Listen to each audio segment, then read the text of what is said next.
Creative imagination is more than just active imagination.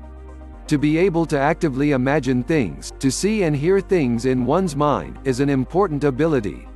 It doesn't have to involve much creativity, though, does it? Daydreaming, for example, is a process of imagination. It can consist of an elaborate fantasy world, but one full of all the things that many people think about. Creative imagination, then, has to include the ability not just to imagine things, but to imagine original things. It is seeing things that others don't see, and coming up with new ideas. So how do you cultivate this? Creative imagination tips. First, exercise your basic imagination. It can be as simple as thinking in pictures more, or listening to music in your mind. Play little movies in your mind until you can watch them on command. This is a simple process, but for those of us that can't easily do it naturally, it can take a lot of practice. Fortunately, it is not an unpleasant activity. The second part of developing your creative imagination is to get more creative in your thinking and imagining. Start by paying attention to your creativity. Our subconscious minds give us more of what we pay attention to. Ignore creative aspects of your life, and you're telling your subconscious they are unimportant. On the other hand, if you note when you're creative, your subconscious mind will start feeding you more creative ideas. Different surroundings can also encourage your creativity. Want more creativity in your love life? Hike up a mountain with your partner. Do you write? Try sitting on a roof to write. Want new ideas for your business?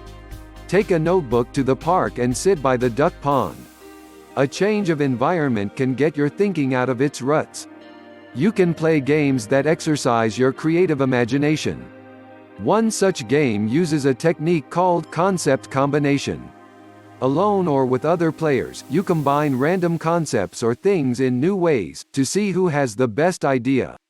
A thermometer and a billboard, for example, could generate an idea for a sign that checks the weather and adjusts the message accordingly. Come in out of the heat for a cold beverage, or come in out of the rain and warm up with our gourmet coffee. Don't wait for creative imagination. Creative inspiration certainly can strike at any time, but it strikes more often when there is work instead of waiting. So if you want to come up with creative inventions, start mentally redesigning everything you see. Imagine a better bicycle, a faster mail service, or a better chair. Continue this for 3 weeks, and it will become a habit. Of course, creative imagination goes beyond solving specific problems or inventing things. Truly creative minds are always coming up with the questions too, not just the solutions.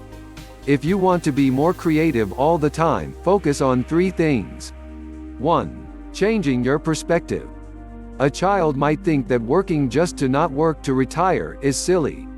Thinking from that perspective might give you ideas for how to make money doing things you enjoy. Seeing the world as a bear sees it might give a painter imaginative new ideas. Looking at things from a customer's perspective is a sure way to find creative improvements for a business. See everything from several perspectives. 2. Challenging your assumptions. What if restaurants didn't have employees? Visitors pay a machine as they enter, feed themselves at a buffet, and everything is as automated as possible, so one owner-operator could run a large restaurant alone. Challenge all your assumptions for practice. Do you really have to pay rent? Do swimming pools need water? Can exercise be a bad thing? 3. Let your ideas run wild. Does a flying bed seem silly? It could lead to the concept of a helium mattress. When you get off it in the morning, it floats out of the way, up to the ceiling. Perfect for small apartments. Don't stifle your creativity. Relax, and let ideas come. You can always discard them later. For these techniques to be a habitual part of your thinking, use them regularly. Since it takes several weeks to develop a habit, remind yourself to use them each day. Jot a few of your favorite techniques on a card and carry it with you. Look it over throughout the day and apply the techniques to anything. Soon, you'll have a more creative imagination.